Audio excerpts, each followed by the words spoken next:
이제 우리 하나님 말씀은 다니엘서 2장 14절부터 19절까지 말씀입니다. 다니엘서 2장 14절부터 19절까지 말씀입니다. 1232페이지 다니엘서 2장 14절부터 19절까지 한 절씩 교독해서 읽도록 하겠습니다. 14절입니다. 그때에 왕의 근위대장 아리옥이 바벨론 지혜자들을 죽이러 나가매 다니엘이 명철하고 슬기로운 말로 왕의 근위대장 아리옥에게 물어 이르되 왕의 명령이 어찌 그리 급하냐 하니 아리옥이 그 일을 다니엘에게 알리매 다니엘이 들어가서 왕께 구하기를 시간을 주시면 왕에게 그 해석을 알려드리리이다 하니라. 이에 다니엘이 자기 집으로 돌아가서 그 친구 하나냐와 미사엘과 아사랴에게 그 일을 알리고 하늘에 계신 하나님이 이 은밀한 일에 대하여 불쌍히 여기사 다니엘과 친구들이 바벨론의 다른 지혜자들과 함께 죽임을 당하지 않게 하시기를 그들로 하여금 구하게 하니라. 이에 이 은밀한 것이 밤에 환상으로 다니엘에게 나타나 보이매 다니엘이 하늘에 계신 하나님을 찬송하니라. 아멘. 제가 분당 우리 교를 처음에 개척할 때 굉장히 막막했던 게, 저는 이제 어른 사역을 해본 적이 없이 중고등부만 이제 많이 10년을 했기 때문에 그 당시 담임 목사님이시던 옥하는 목사님이 뭐 예고도 없으셨잖아요. 불쑥 이제 10월 말에 저를 부르셔가지고 내년에 개척해라. 뭐 2달밖에 안 남았는데, 그래서 그 당시는 제게 굉장히 좀 두렵고 막막하던 그런 마음이 컸었습니다. 그래서 이제 아는 선배 목사님들을 찾아가기도 하고 또 만나서 이제 계속 물었죠. 목사님은 목회의 가장 중요한 게 뭐라고 생각하십니까? 제가 뭘 준비하면 되겠습니까? 지금 갑자기 옥하는 목사님이 개척을 하라 그러셔서 순종하기로 했는데 제가 뭘 준비하면 좋겠습니까?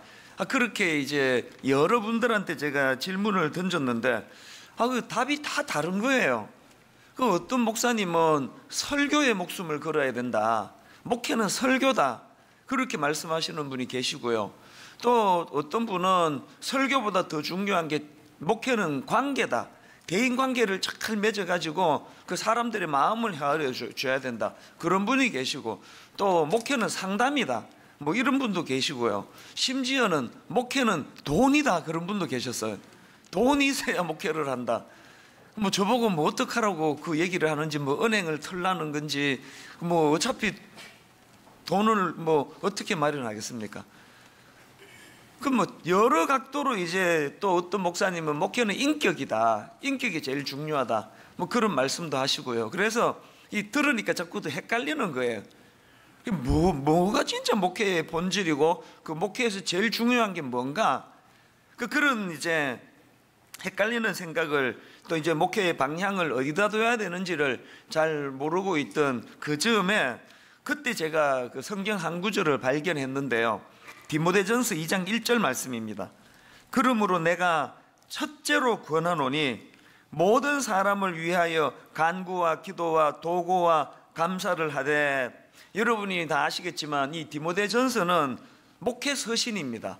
그러니까 바울이 에베소 교회를 그 젊은 디모데에게 물려주고, 그리고는 그 젊은 후계자 디모데에게 어떻게 목회해야 되는지를 권면하는 서신이 이게 디모데전서거든요.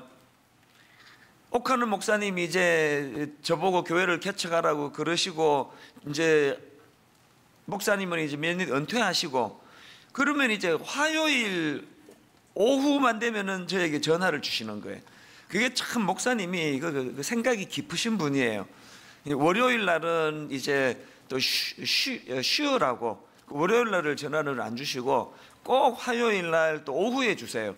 오전에는 또 순장반이 있다는 걸 아시고, 그래서 화요일 오후에 이제 전화를 주셔가지고 좀 어떠냐, 또 그러고 이제 목사님 말씀을 많이 하는 분은 아니시거든요. 네 설교 잘 듣고 있다. 그 한마디에 모든 저를 향한 목사님의 협박과 또 긴장하게 만드시려는 그 말씀이 다 녹아 있는 거 아닙니까? 뭐 많은 말씀 없이 네 설교 다 듣고 있다. 그 한마디가 저를 얼마나 그 긴장하게 만들었겠습니까? 그리고는 이렇게 간간히 툭툭 던져주시는 그런 그 말씀들이 참 저에게 도움이 많이 됐습니다. 예를 들면은 설교 준비 안 하고 단에 올라가지 마라. 뭐 이런 한마디 툭툭 던져주시는 게 지금까지도 제 마음에 그게 굉장히 그 뿌리 깊이 각인이 돼 있거든요. 그 설교 준비하지 않고 단에 올라가지 마라. 그 한마디 안에 담겨 있는 그 메시지들이 얼마나 많겠습니까? 이런 식으로 이 디모데전서는 바울이 그 사랑하는 그 제자, 그 아들 같은 그 디모데를 향하여 목회에 대한 말씀을 쭉 주시는데요. 이제 디모데전서 1장은 뭐 인사말 뭐 이런 것들에 해당되니까 이제 정식으로 2장서부터 이제 목회에 대한 권면이 시작이 되는데 그 2장이 어떻게 말씀이 시작된다고요? 1절을 다시 보십시오. 그러므로 내가 첫째로 권하노니, 여러분 여기 나와 있는 첫째로 권한다는 게 뭘 의미하겠습니까? 우선순위에 있어서 이게 가장 중요하다고 생각한다, 그거 아닙니까? 첫째로 권하노니 모든 사람을 위하여 간구와 기도와 도구와 감사를 하되, 이게 저에게 굉장히 큰 그 각인이 되는 말씀이었습니다. 어떤 목사님은 설교가 목회에 제일 중요하다 그러시고, 어떤 목사님은 또 뭐 대인 관계가 중요하다, 인격이 중요하다, 돈이 중요하다, 그런 말씀을 주시는데, 적어도 바울의 관점으로는 목회에서 가장 중요한 게 기도라는 거예요. 여기 나와 있는 간구와 기도와 도구와 감사를 하되, 이것들이 사실은 다 하나예요. 이 네 가지 단어가 다 기도를 각각 다르게 표현한 거거든요.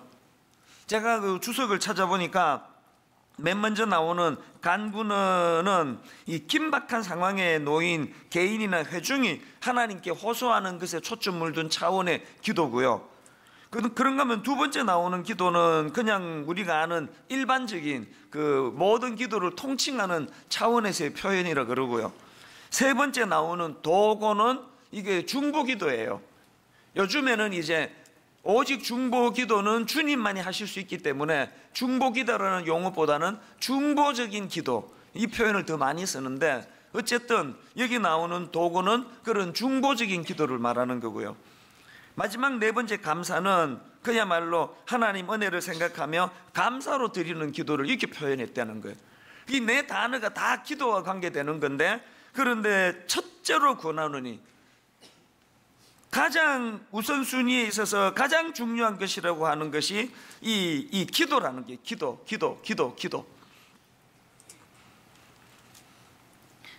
제가 오늘 이 특별 새벽 부흥회 말씀해 보니까 이제 다니엘이 이제 하나님 앞에 기도하는 그런 내용들이 나오는 그것 때문에 어제 온종일 이제 이런 생각들을 쭉 하게 됐거든요. 이 특별 새벽 부흥회가 어떻게 시작이 된지 여러분 아십니까? 제가 이제 아까도 말씀드렸지만 목회 초보에 어른 목회도 해본 적이 없고, 그때 뭐 애들은요, 중고등학교는 길 가다가 어떤 중학생을 만나도 어떤 고등학생을 만나도 한 두세 시간 제가 걔랑 재밌게 지낼 수 있는 자신이 있었거든요. 뭐 애들의 심리는 내가 다 꿰뚫고 있었습니다. 그런데 어른들은 꿰뚫는 게 진짜 어렵더라고요. 어른들은 굉장히 그 연막을 많이 치기 때문에 속내를 거의 안 보여주시기 때문에 그 어른들을 상대하는 건 진짜 어려웠습니다. 그렇게 이제 힘드는데 교회를 개척하고 나니까 뭐 당연히 이런저런 어려운 게 얼마나 많겠습니까? 게다가 또 저희 교회는 사람들이 막 갑자기 몰려든 그런 케이스이기 때문에 막 교단도 다 다르고요. 뭐 완전히 생각도 다르고 자란 배경도 다르고, 그래서 뭐 행사하면은 와서 막 왜 이런 거 하느냐고 막 따지는 분들도 많고, 또 다락방 안에서도 막 다투는 것도 많았습니다. 이게 이제 막 굉장히 이제 힘든 거예요. 나이도 어린데다가 40대 초반에 목회 경험도 없는데 내가 감당하기 어려운 이런저런 일들이 자꾸 터지니까 위축이 되잖아요. 제가 어제 불쑥 무슨 생각이 떠올려졌냐 하면, 이제 2002년도 그게 몇 월인지는 모르겠는데요, 그날도 이제 뭐 교회적으로 뭔가 어려움이 있었던 것 같아요. 이거 뭔지는 기억이 안 나는데요. 그래서 이제 심란한 마음으로 분당에 이제 그 새벽 기도를 참 잘 인도하신다는 목사님에 대한 소문을 들어가지고 제가 탐방을 가려고 이제 새벽에 이제 그 교회에 이제 그때는 뭐 저를 알아보는 분이 아무도 안 계시니까 너무 좋은 거 아닙니까? 어디든지 마음대로 갈 수 있으니까. 그 교회 가가지고 맨 뒤에 앉아서 이제 새벽 기도를 드리고요. 메모도 하고 뭐 그렇게 하고 이제 그 다음에 제가 그때 그 분당의 이 서현동에 있는 어느 그 기독교 크리스찬 의사분들이 만든 병원에 가끔씩 가서 이제 설교를 아침에 가서 설교를 해드리고는 했는데요. 그날 이제 또 그 병원에 설교하러 가는 날이에요. 그래서 이제 새벽 기도를 마치고 집에도 못 들르고 그냥 이제 차를 세워놓고 이제 이 서현동에 병원이 있으니까 그래서 이제 그 당시로 삼성 플라자, 지금은 이제 AK 플라자지만 삼성 플라자를 이제 거쳐서 그 이제 병원으로 걸어가고 있는데요. 그 삼성 플라자 1층에 그 복도를 지나가고 있는데 이 성령님의 그 일하심이라는 거는요, 막 오늘 이런 날처럼 막 사모하고 구하고 막 성령이여 임하소서 그렇게 찬양을 부르면서 기도해서 임하실 때도 있지만 우리 안에 성령님이 계시잖아요. 내 안에 성령님이 내주하고 계시기 때문에 그 사랑하는 아들이 목회 초보가 그 목회가 버거워가지고 근심과 걱정으로 쌓여있는 그게 그 요즘에 어제 그저께 계속 같은 표현이지만 그게 참 그 긍휼히 여겨주시는 마음, 그 불쌍하게 보였나 봐요. 그날도 이제 그 남의 교회 가서 새벽기도 드리고 걱정은 많죠. 이걸 어떻게 헤쳐나가야 될 건가, 내 힘으로는 이게 잘 안 되고 그 목회를 그만두고 싶은데 그만둘 수는 절대로 안 된다는 걸 내가 너무 잘 알고 그렇게 너무너무 근심이 많았는데요. 그 삼성 플라자 그 위치를 지나갈 때마다 저는 종종 그때를 떠올려요. 전혀 예기치 않은 성령님의 강한 그 뭐라고 표현해야 될까요? 그 표현이 되지 않는 그 마음에 그 불안하고 근심이 많고 두려운 마음들을 이렇게 그 햇볕이 딱 비치면은 안개가 싹 물러가듯이 그 마음에 막 이제 기쁨이 회복되기 시작하는데요. 그 현장을 내가 떠날 수가 없었습니다. 그래서 그때는 이제 거기에 그 벤치가 있었는데요. 그 실내에 그 벤치에 제가 앉았는데 형언하기 어려운 기쁨을 주시는 거예요. 그래서 그 벤치에 앉아가지고 불렀던 노래, 제가 이 메모를 찾아보니까 이 두 곡을 제가 메모를 해놨더라고요. 찬양하라 내 영혼아, 찬양하라 내 영혼아. 요새 네 목소리가 저 노래도 막 살아나는 것 같아. 5초 전에 불안하고 근심이 많고 이 목회를 어떻게 헤쳐나가야 돼, 그때 뭔 일인지는 모르지만 교회 안에 또 뭐 이런 다툼이 있고 그랬었는데 성령님이 제 안에서 이 찬양을 주시는 거예요. 그리고 이제 그 다음에 두 번째 곡이 문드란 머리 들어라. 그래서 우리 교회가 거의 전통적으로 특세 시작할 때 한 맨 마지막 날 이 찬양을 불렀던 것도 거기서 나온 거예요. 문들아 머리 들어라 그러면서 막 막 사람들 거기 이제 이런 시간이니까 많이는 아니라도 거기 막 출근하는 사람도 있고 왔다 갔다 하는데 거기에서 형언하기 어려운 막 감격이 막 몰려오는데 거기서 막 크게 불렀겠습니까만 그러나 이 찬양을 제가 불렀던 기억이 나요. 찬양하라 내 영혼아, 찬양하라 내 영혼아. 그리고 문들아 머리 들어라, 이 가사가 생각이 안 나가지고 이것밖에 인용을 못 하는데요. 전쟁은 뭐 하여튼 이런 찬양이었는데 계속 이제 문들아 머리 들어라 밖에는 말씀을 못 드리네요. 그래서 이제 문들아 머리 들어라 막 이 찬양을 부르면서 그 벤치에 제가 그때 앉아 있었는데 그때 성령님께서 이제 어제 제가 메모를 찾아보니까 이렇게 적혀 있더라고요. 들어보세요. 그때 들려주신 성령님의 메시지는 이것이었습니다. 그들이 이제 우리 교회 초창기 성도들을 말하는 거겠죠. 그들이 입술에 재갈 물리는 것을 몰라서 못하느냐, 알지만 능력이 없어서 못하지 않느냐, 이것이 우레소리처럼 내게 들려졌습니다. 그때 깨달은 것이 입술에 재갈을 물리는 것도 영적인 능력이라는 사실입니다. 이웃을 사랑하고 품는 것도 능력이라는 사실입니다. 나와 기질이 다른 사람을 품을 수 있는 것도 능력이라는 사실입니다. 영적인 능력이 없으면 사랑하고 싶지만 못합니다. 지금까지 성도들에게 왜 그렇게 못하느냐고 다그치고 책망만 했지, 성도들이 이런 약함을 뛰어넘는 능력을 얻도록 도와주지를 못했다는 것. 제가 메모해 놓은 게 이런 내용이었습니다. 무슨 일인지는 모르지만 이제 뭐 여러 다른 그 성향의 또 교단의 사람들이 모이다 보니까 뭔가 분쟁이 있었겠죠.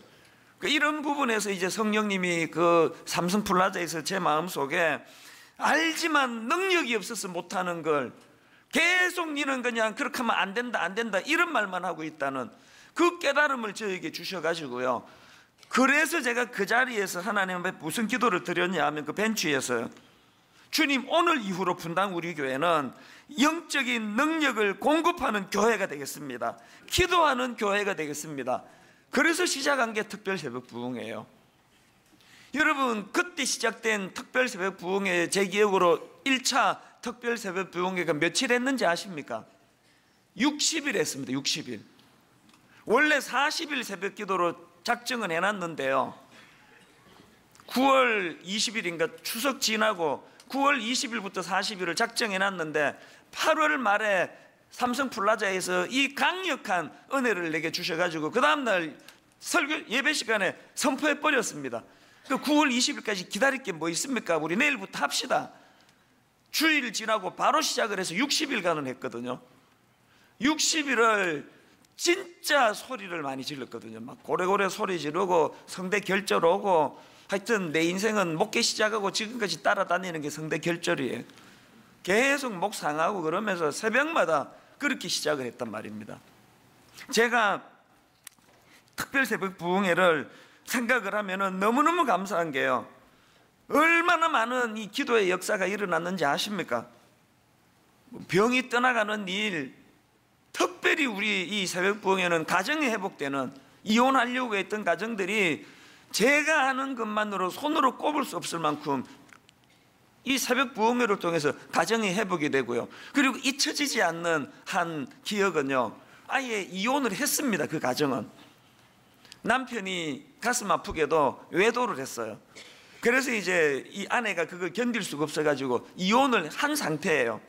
이혼을 했는데 그 이후의 기억은 내가 지금 잘 안 나는데요, 부부가 이혼을 하고도 계속 이제 우리 교회를 다녔는지, 특별 새벽 부흥회라서 이제 한쪽은 우리 교회를 다니고 한쪽은 떠났는데 이제 새벽 부흥회라서 참석했는지 그건 모르겠는데요, 아내가 은혜를 받은 거예요.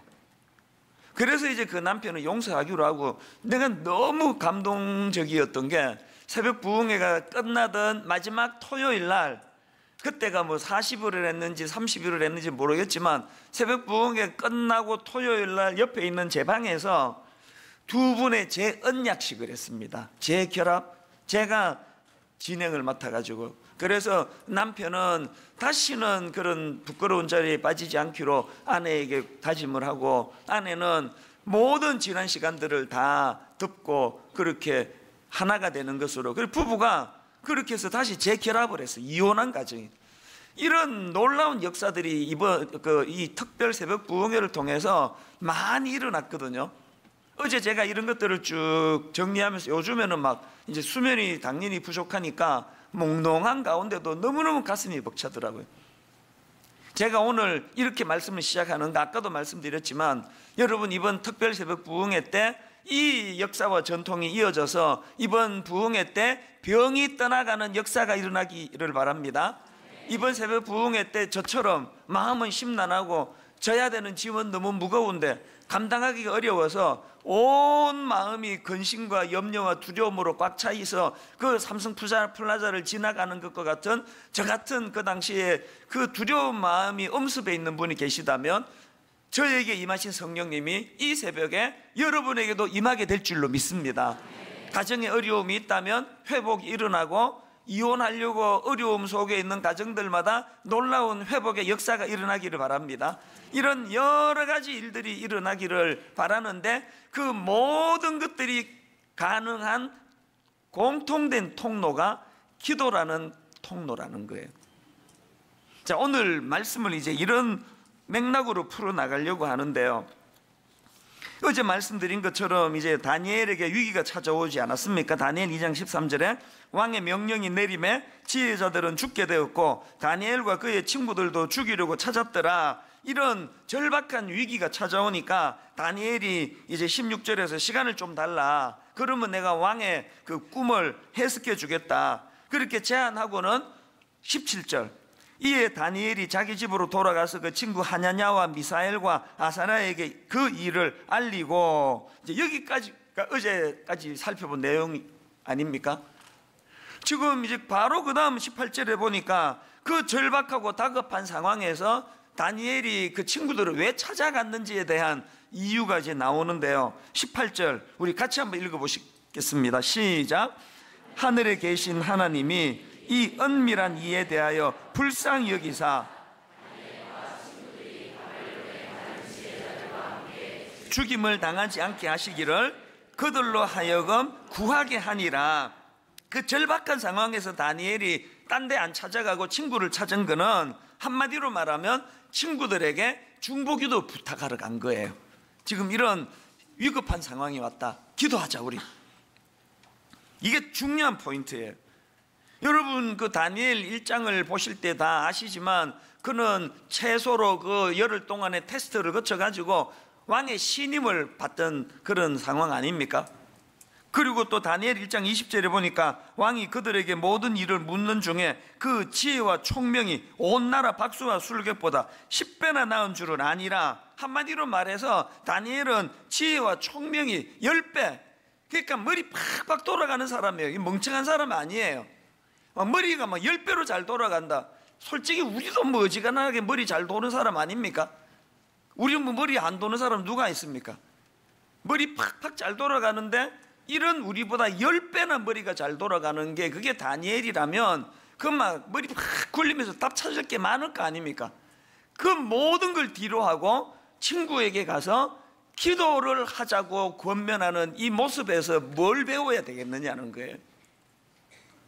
어제 말씀드렸잖아요. 다니엘이 그 왕의 꿈 문제로 지금 어려움이 있을 때 시간을 달라고 말하는 것 자체가 그게 믿음의 행위예요. 그 답이 자기 안에 있으면 바로 설명해주고 답 찾으면 되지, 문제 해결하면 되지, 시간 달랄 게 없잖아요. 시간을 달라는 게 뭘 의미하는 거예요? 이 문제 해결의 열쇠는 내가 갖고 있는 게 아니라는 거예요. 주님이 갖고 계시는 걸 알기 때문에 우리에게 회복해야 되는 게 이거예요. 우리는 뭐 그냥 뭐 시간 달라 없어요. 막 바로 자기가 해결할 것처럼 달려들다가 문제를 일으키고 덧날 때가 얼마나 많으냐고요. 그 성격 급한 베드로가 지금 나를 명하사 물 위로 오라 하소서, 이게 베드로의 자기 급한 성격을 뛰어넘는 신앙 고백이거든요. 그 급한 베드로가 평소 같으면 그냥 막 주님이다 그러면 벌써 뛰어내리고 생각하는 게 베드로인데, 그런 상황에서도 주님이 원하시면 나를 명하사 물 위로 오라 하소서. 이게 요즘으로 말하면 주님의 뜻을 구하는 기도 아닙니까? 기도. 우리가 다니엘에게서 배워야 되는, 우리 느부갓네살에서 느부갓네살이란다, 그 바벨론에서 느부갓네살과는 다른 사람, 제가 느부갓네살에서 바벨론과 다르게 살려면 이런 말을 할 뻔했는데요. 수면 부족이에요. 오늘 주제가, 이번 특세 주제가 그 바벨론에서 그리스도인으로 살기 아닙니까? 우리가 바벨론에서 느부갓네살 왕과 같은 부류와는 좀 다르게 살기 위한 첫 번째 관문이 뭐라고요? 뭐든지 바로 결정하고 바로 판단하고 막 머리 팍팍 잘 돌아간다고 나도 10배 빠르다 그러면서 막 뭐든지 적석에서 지멋대로 결정하던 그 태도를 내려놓고 시간을 벌어야 돼요. 시간을. 뭐 하는데 시간을 벌어야 돼요? 기도하는데. 뭐 하는데 시간을 벌어야 돼요? 기도를 통해 하나님 뜻을 구하는데 시간을 확보해야 돼요. 오늘도 내가 그걸 느꼈는데요. 지난 16년, 17년 이렇게 어리버리한 이찬수 목사가 담임 목사로 있는 분당 우리 교회가 그래도 이렇게 혼미한 적이 한 번도 없고 갈등 한 번도 없고 교회 쪼개진 적 한 번도 없고 분쟁 한 번도 안 일어날 수 있었던 근원적인 출발이 어디서 나오는지 아십니까? 저는 새벽에 모든 활동을 시작하기 전에 적어도 2시간 내지가 3시간 정도, 이 시간은 언제부터 시작했는지 기억이 잘 안 나요. 적어도 10수년 동안 지켜오는 게 그거거든요. 그래서 저는 특세가 별로 힘들지 않아요. 늘 일어나는 시간이에요. 평소보다 조금 더 일찍 일어나지만. 어제도 너무나 이제 뭐 오전에 순장반부터 시작해가지고 막 틈새가 너무 없이 복잡하게 하는데 나중에는 심장이 막 너무너무 벌렁벌렁거리더라고요. 그래서 저는 그러면은 그냥 자요. 어제도 8시 전에 잤습니다. 딱 누우면 바로 잠이 막 저는 오거든요. 그리고 12시쯤 일어나가지고 지금까지 너무나 많은 그 은혜의 시간을 지금 누리고 있는 거 아니겠습니까? 그러니까 저는 일상적으로 지혜도 없고 다니엘처럼 그렇게 뭐 총명이 있는 사람은 아니지만 저는 하루 일과를 시작하기 전에 적어도 한 2시간에서 3시간 정도 하나님 앞에 독대하는 시간을 가지기 때문에 그 시간이 지혜가 충전되는 시간 같아요. 여러분, 이 악한 바벨론에서 살아가면서 바로바로 적색에서 내 판단으로 이렇게 하면 되더라, 저렇게 하면 되더라, 내 경험 이렇더라, 그래가지고 맨날 그 어려움을 겪는 거 아닙니까? 기다려달라는 말이 필요해요. 좀 기다려주세요. 그리고는 하나님과 독대하고 하나님 앞에 지혜를 구하고 그런 자리로 나가는 그런 여러분 되시기를 바랍니다. 그런데 여러분, 여기서 중요한 한 가지 포인트를 제가 좀 살펴드리고 싶은데요. 자, 18절을 한번 다시 보시기 바랍니다. 하늘에 계신 하나님이 이 엄밀한 일에 대하여 불쌍히 여기사 다니엘과 친구들이 바벨론의 다른 지혜자들과 함께 죽임을 당하지 않게 하시기를 그들로 하여금 구하게 하니라. 여러분, 여기 나오는 구하게 하다라는 이 단어가요, 히브리어 동사로 바하라는 단어예요. 이 바하라는 단어는 찾다, 간청하다, 구하다 이런 뜻을 갖고 있는데요, 이 다니엘 2장에서 이 바하라는 단어를 가지고 진짜 중요한 메시지 하나를 찾을 수 있는데 그게 뭐냐 하니까 이 바하라는 단어가요 2장 13절에도 같은 단어가 나옵니다. 2장 13절을 보시기 바랍니다. 왕의 명령이 내림에 지혜자들은 죽게 되었고 다니엘과 그의 친구들도 죽이려고 찾았더라. 여기 나오는 찾았더라가 이게 원어로 바하예요. 지금 바하가 2번 나오는데요, 하나는 다니엘의 행동에서 바하가 나오고 하나는 또 느부갓네살 왕에게서 바하가 나오거든요. 이 두 대조되는 모습 속에서 공통된 단어 바하가 나오는데, 이 느부갓네살 왕의 바하는 어떤 의미를 가진 바하입니까? 어제 말씀드렸죠? 그 내면에 하나님 없는 인생에게 찾아오는 2가지 증상이 뭐라 그랬죠? 겉은 화려한데 사실은 그 내면에 늘 불안과 공포, 두려움, 이게 자리를 잡고 있고요. 또 하나 공통점이 뭐라 그랬습니까? 바로 그런 자기 내면의 문제를 타인에게 자꾸 책임 전가시키는 거 아닙니까? 자기가 지금 꿈 잊어버리고 자기가 지금 내면에 불안한 걸 왜 그 술사들과 지혜자들 탓으로 돌려 죽이느냐고요. 이런 느부갓네살의 행동에서 나타나는 바하는요, 한마디로 말하면은 그저 눈에 보이는 현상에 집착하고 그 눈에 보이는 것만을 추구하고 자기의 모든 문제를 남에게 전가시키는 차원에서의 바하예요. 어떻게 뒤집어 씌울 사람 없나? 어떻게 내 이 문제 지금 그 뭐 아직 정확하게 규명이 안 돼서 이거는 확정된 건 아니지만 지금 그 메르스 그 중동에서 이거를 옮아 오신 분이 엄청 곤욕을 치르고 있다 그러잖아요. 지금까지의 정황으로 봤을 때 이미 그 감염이 됐다는 걸 본인이 알고 있으면서 자기 가족은 보호하고 그러면서 뭐 택시를 타고 이런 거에 대해서 이제 추측하면서 막 그 청와대에 청원을 하고 뭐 그런 기사를 제가 봤거든요. 그게 뭐 진짜인지 아닌지는 모르기 때문에 그걸 가지고 판단은 하면 안 되지만 그러나 인간의 죄성으로 본다면, 그분을 얘기하는 거 아닙니다. 인간의 죄성으로 본다면 충분히 그러고도 남는 게 그게 인간이거든요. 느부갓네살에게 있어서 바하는 뭐라고요? 눈에 보이는 것만 보고 눈에 보이는 것만 해결하려고 애를 쓰다 보니까 근원적인 문제를 해결하기보다는 그 자기 내면의 불안을 남에게 책임 전가시키는 것으로 떠안아 버리려고 찾아 헤매는 차원에서의 바하예요. 여기에 반해서 18절에 나오는 다니엘이 추구했던 바하는 뭐예요?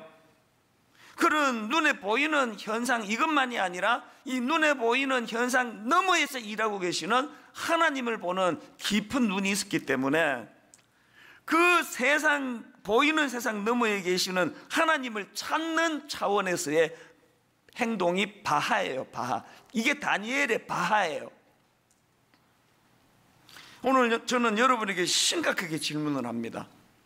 여러분의 바하는 느부갓네살의 바하입니까? 다니엘의 바하입니까?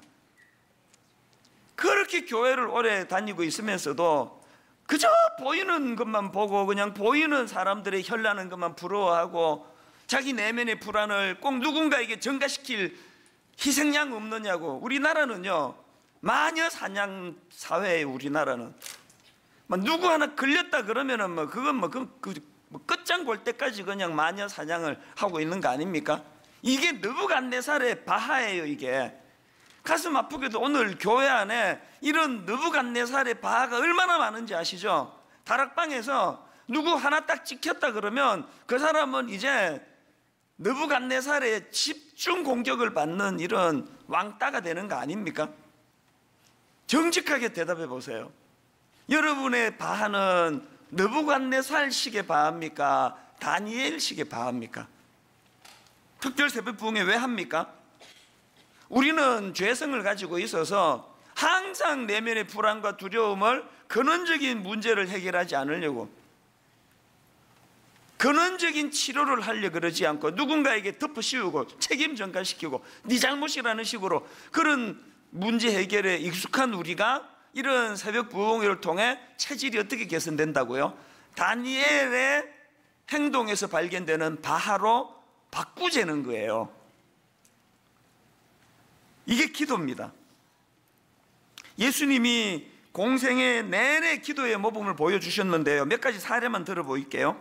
예수님은 공생의 시작을 금식 기도로 시작하신 거 다 아시죠? 마태복음 4장 1절 2절. 그때에 예수께서 성령에게 이끌려 마귀에게 시험을 받으러 광야로 가사 40일을 밤낮으로 금식한 후에 줄이신지라. 그렇게 공생애를 시작하셨고요.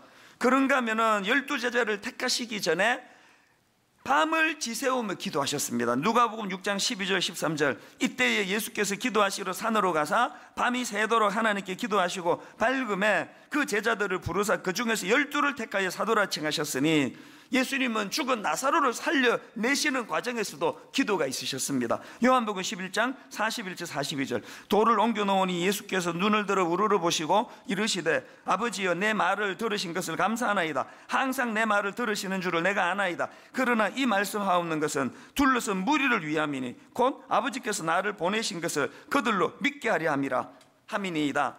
마지막에 예수님이 십자가를 지시기 전에 겟세마네 동산에서 땀방울이 핏방울 되기까지 기도하셨는데, 이게 이제 이 모든 예수님의 기도의 의미를 요약해 놓는 거라고 저는 생각합니다. 누가복음 22장 41절 42절. 그들을 떠나 돌 던질 만큼 가서 무릎을 꿇고 기도하여 이르시되 아버지여 만일 아버지의 뜻이거든 이 잔을 내게서 옮기시옵소서. 그러나 내 뜻대로 마옵시고 아버지의 원대로 되기를 원하나이다. 예수님이 우리에게 보여주시고 싶은 기도의 모범은 뭐예요? 어떤 일이든 중요한 일을 하기 전에는 기도해야 된다. 중요한 일을 행하는 과정에 기도해야 된다. 기도 없이는 아무것도 하지 마라. 기도 없이는 결단도 하지 마라. 기도 없이는 행동하지 마라. 이 모든 걸 가르치시는 근원적인 포인트 속에는 이 기도, 만일 아버지의 뜻이거든 이 잔을 내게서 옮기시옵소서. 그러나 내 뜻대로 마옵시고 아버지의 원대로 되기를 원하나이다. 이게 느부갓네살의 바하가 아니라 다니엘의 바하로 덧입는 인생의 모습 아닙니까? 오늘 저는 말씀의 결론을 이제 또 뭐 더 다룰 게 있지만 이제 새벽에 기도해야 되니까요. 또 다음으로 미루기로 하고요. 편지 하나 읽어 드리는 것으로 오늘 말씀을 제가 마무리하려고 하는데요. 제가 이제 결혼 주례를 하면 꼭 이제 그 신랑 신부에게 자기 부모에게 그동안 주셨던 보온의 그 편지를 내게 써갖고 갖고 와라, 이 숙제를 꼭 내주거든요. 어느 편지에서 너무나 제 마음이 오래 머무는 대목이 하나 있었는데요. 그 신부가 아마 그 어릴 때 미국으로 유학을 갔나 봐요. 그래서 이제 떨어져 지내니까, 부모님이랑 떨어져 지내니까 힘든 게 얼마나 많았겠습니까? 그 내용의 일부만 제가 읽어 드릴게요. 다 읽을 수는 없으니까 몇 줄만 읽어 드릴게요. 엄마, 이제 자기 그 부모님께 편지 쓴 거니까요.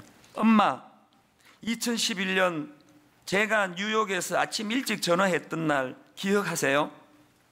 혼자 지내며 그 누구와도 마음을 온전히 나눌 수 없어 엄마한테 물었습니다.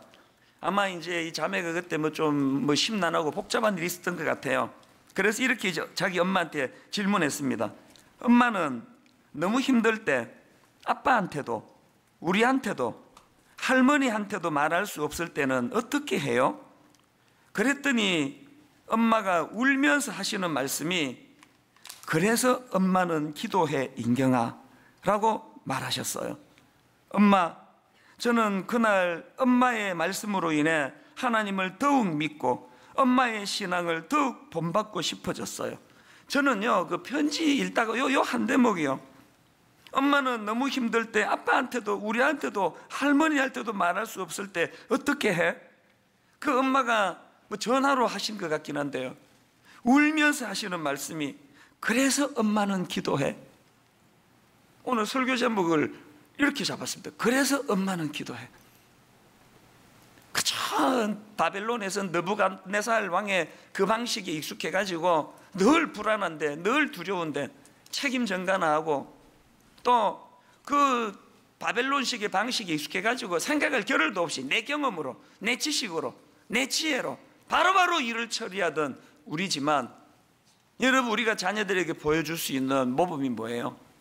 그래서 엄마는 기도해.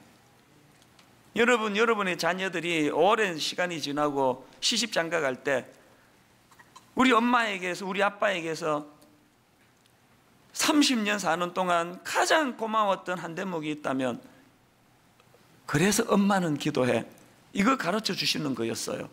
그럴 수 있는 그런 부모님이 되시기를 바랍니다. 자, 여러분, 이제 이번 주 내내 우리 이 찬양을 계속 부르는데요, 오늘은 이제 거룩하신 성령이여 우리에게 임하소서, 이 찬양을 같이 먼저 부르고 그 다음에 이제 성령이여 임하소서 이 찬양으로 연결할까 하는데요, 오늘 내내 이 찬양 부르는 동안에 이 상징적으로 이 한 대목이 머릿속에 떠올려지면 좋겠습니다. 그래서 엄마는 기도해. 그래서 엄마는 기도해. 우리 다 자리에서 일어나셔서 우리 손뼉 치면서 또 기뻐하면서 또 오늘 주신 말씀의 의미 한 자락을 붙잡고 이제 그렇게 기도하는 시간으로 나가기 원하는데요, 우리 이렇게 찬양합니다. 거룩하신 성령이여.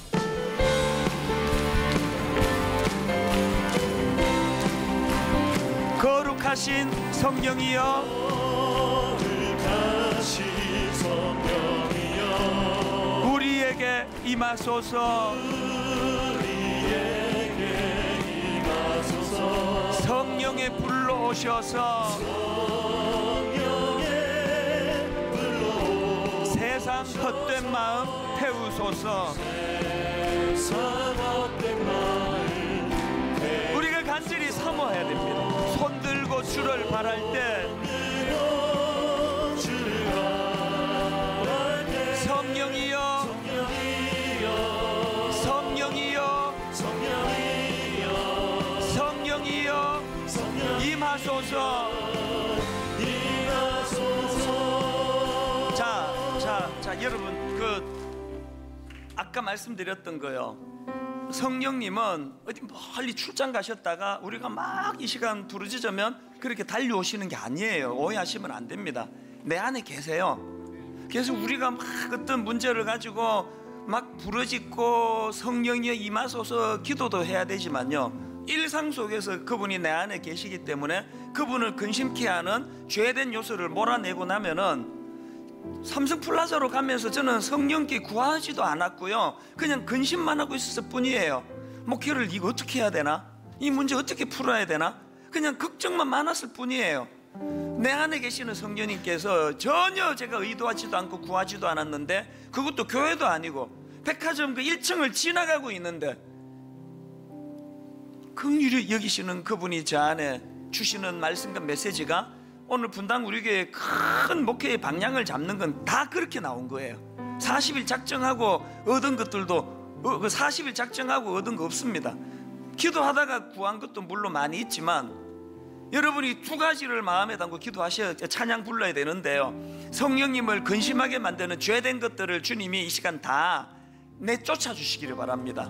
내 안에 성령님을 근심하게 만드는 죄된 것들이 회개하게 될 때, 회개의 역사가 일어날 때 성령님이 일하시기 시작하고요, 그런가 하면은 진짜 내 안에 성령님이 오늘 말씀 그대로 다니엘의 그 바하가 일어나기를 원합니다.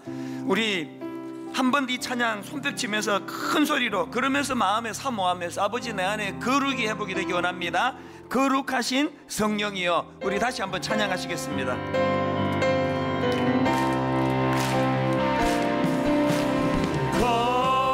거룩하신 성령이여 우리에게 임하소서. 다 태워주십니다. 성령에 불러오셔서 세상 헛된 마음 태우소서. 사모하는 마음, 손 들고 주를 바랄 때, 들고 주를 바랄 때, 성령이여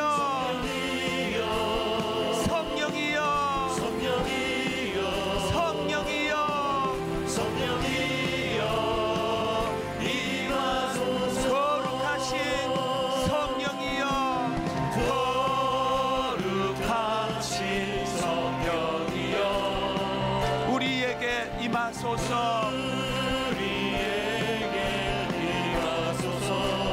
성령에 불러오셔서 뭘 태워주시기 원하십니까? 세상 헛된 마음 태우소서. 손 들고 주를 바랄 때, 성령이여 성령이여 성령이여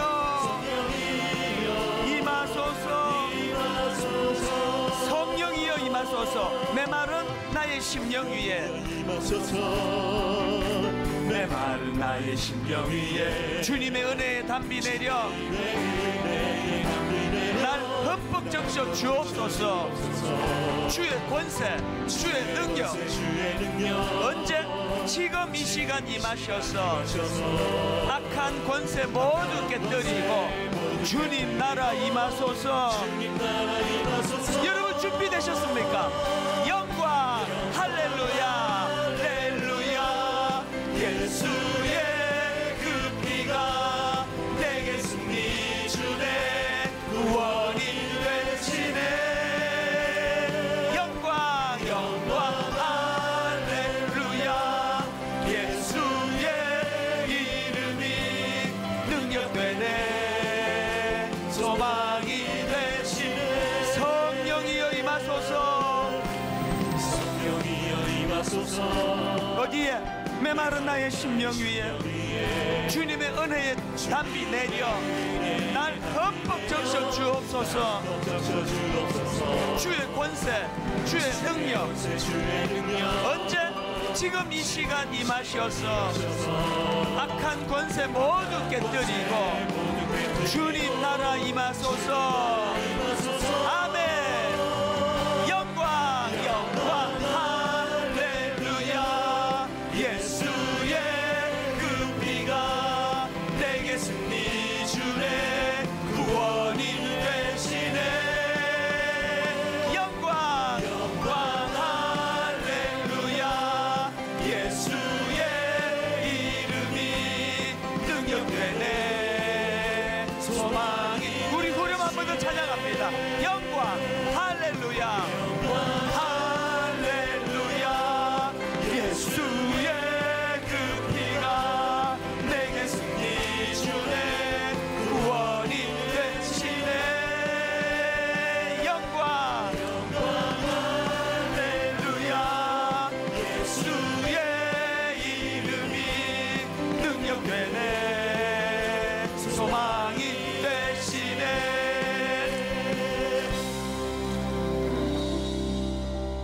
그래서 엄마는 기도해.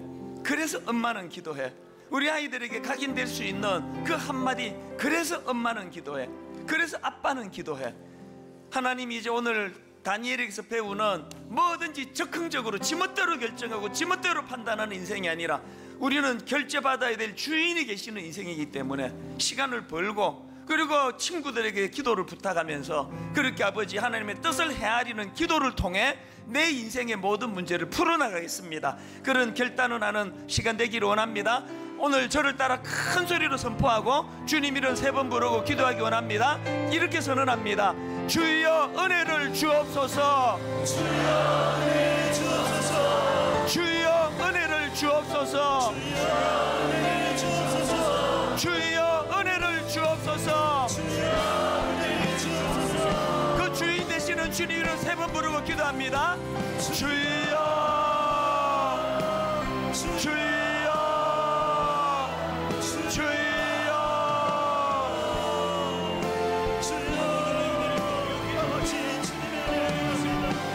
하나님 아버지, 요한치 아니할 것을 주께서 나와 함께 하심을 믿고 따라가는 저희 모두가 되어줄 수 있도록 하나님 인도하여 주시고 인도하시고 하나님 축복하여 주옵소서. 살아계신 하나님, 오늘 이 시간 간절히 기도할 때 주님 우리의 믿음의 눈을 열어주시옵소서. 현실과 상황이 어떠하든 그 상황보다 크신 하나님, 보이는 세상을 넘어 모든 것들을 하시고 모든 것들을 주관하시는 광대하신 그 하나님, 우리의 삶 속에 신실하게 역사하시는 그 하나님, 저희들의 기도가 깊어지면 깊어질수록 우리 마음에 하나님을 향한 믿음과 신뢰와 감사와 찬양이 충만하게 될 것을 믿습니다.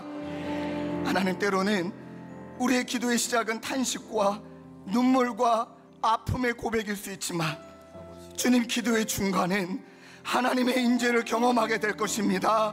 하나님, 기도의 끝은 이 자리를 나갈 때에는 하나님을 향하여 터져 나오는 감사와 영광과 찬양이 흘러넘칠 것을 믿습니다. 주님, 그 믿음 가지고 우리 이어서 찬양하고 부르짖을 때 하나님, 특별히 우리 가정에, 하나님 특별히 우리의 아버지 하나님 삶에, 우리가 만나는 모든 관계에 악한 세력은 떠나갈 줄로 믿습니다. 그 믿음으로 기도하며 찬양하는 시간 될 수 있도록 주님 인도하여 주시옵소서. 믿고 감사드리며 예수님의 이름으로 기도드립니다. 우리 이어서 찬양하시겠습니다. 심주어 찬양합시다. 피난처 되시는 주 예수, 피난처 되시는 주, 영원한 승리의 왕. 힘드신 분은 자리에 앉아서 찬양하시겠습니다. 주님의 얼굴을 구할 때 주님의 얼굴을 주의 빛 비추시네. 아멘. 믿음으로 선포합시다. 전쟁은 주님께 속했네. 전쟁은 주님께 속했네. 승리는 우리의 것. 예수의 이름을 높이며 예수의 이름을 높이며 영원히 찬양하니 영원히 찬양하니. 주님의 임재에 주님의 임재에 온 땅을 늘리고 우리 기도에 하늘 문 여시네.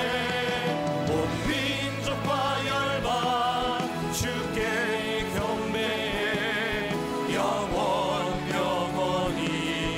보좌에. 우리 다시 한번 힘주어 찬양합시다. 피난처 되신 주, 피난처 되시는 주 예수, 영원한 승리의 왕. 기도로 주님의 얼굴을 구할 때 주님의 얼굴을 구할 주님의 빛 비춰주십니다.